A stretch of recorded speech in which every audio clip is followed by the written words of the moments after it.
Hi friends, hope everything is going fine. We have discussed CBI, Central Bureau of Investigation, in our last session. Today we have another most relevant topic to talk about, and it is governor. What makes the role of governor important? Recently, we have witnessed an unhealthy fight between the governor and chief minister in states like Kerala and West Bengal. Why is it happened? Let's see the topic in detail. Governor is the chief executive head of the state. But like president, he is a nominal head, or we can say the constitutional head. He also acts as an agent of the central government. That means the office of the governor has dual role. One is he acts as the chief executive head of the state or nominal head of the state, and the second is agent of the central government. We know in a state or in states, the real head is the chief minister, right? Yes. The state executive consists of the governor, chief minister, council of ministers or ministers, and the advocate general of the state. Advocate general is nothing but the supreme law officer of the government. And the very concept is mentioned in Article 153 to 167 in Part 6 of the Constitution. The governor is neither directly elected by the people nor indirectly elected by any electoral college.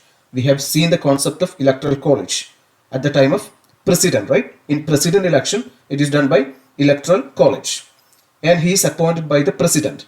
He is a nominee of the central government, or we can say he is the agent of the central government. And the office of the governor is an independent constitutional office. Of course, we know the position or the status of governor is constitutional status, right? Yes, and is not subordinate to any office. That means it is not subordinate, or the office of the governor is not subordinate to any central office or any state office, right? The office of the governor is borrowed, or the very concept is borrowed from Canadian Constitution. And now let's see the appointment of governor. And for appointment of governor, one should be a citizen of India and should have completed 35 years. Hope you understood it, right? He holds office for a term of 5 years, and the highlighting point is subject to pleasure of the president. The appointment of governor is subject to pleasure of the president, and the tenure is, the term of office is 5 years.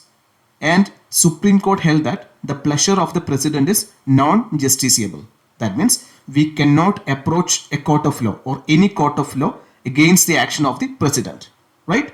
Now let's understand the powers and functions of the governor. A governor possesses 4 powers: executive, legislative, financial, and judicial.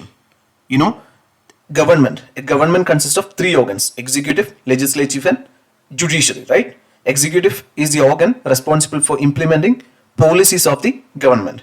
Legislature is the law-making body, and judiciary is the one who interpret laws and constitution, right? Now let's see one by one. Executive power. All executive actions of the government of a state are formally taken in the name of the governor, right? And when we see the legislative power, the governor can summon or prorogue the state legislature and dissolve the state legislative assembly. Proroguing means discontinuing a session without dissolving it, right? Yes.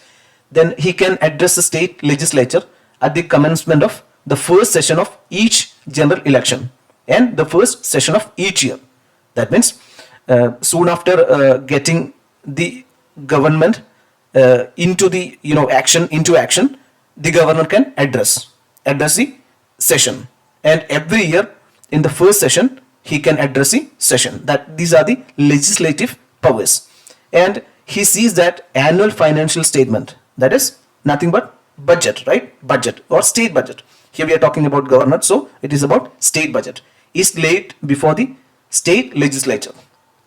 Is a financial power of the governor. Another power is money bill can be introduced in the state legislature only with the prior recommendation of the governor. It also belongs to financial power. And when we look at the judiciary or judicial powers, he is consulted by the president while appointing the judges of the concerned state high court, and he can grant pardons. So these are the 4 powers: executive, legislative, financial, as well as judicial powers. Hope you understood these 4 powers, right? Yeah. Finally, the governor possesses constitutional status. That the very meaning is he is the one to ensure smooth functioning of the constitutional machinery of the state. More importantly, governor has to exercise his powers and functions with the advice of the Council of Ministers headed by Chief Minister. That means he has to work hand in hand with the government of the state. But except in matters he is required to act in his discretion. That means without the advice of the Council of Ministers. Hope you understood the very meaning of it, right? Governor has to work hand in hand with the government of the state. But at the same time, what he can have his own discretion. He can have his own discretionary power, right? Yes, without taking the advice of the Council of Ministers. So this is a very problem happening here in Kerala as well as in West Bengal and in some other states as well, right? Yes. Hope you understood everything we have discussed so far. Thank you for watching. See you next time with a new topic. Take care.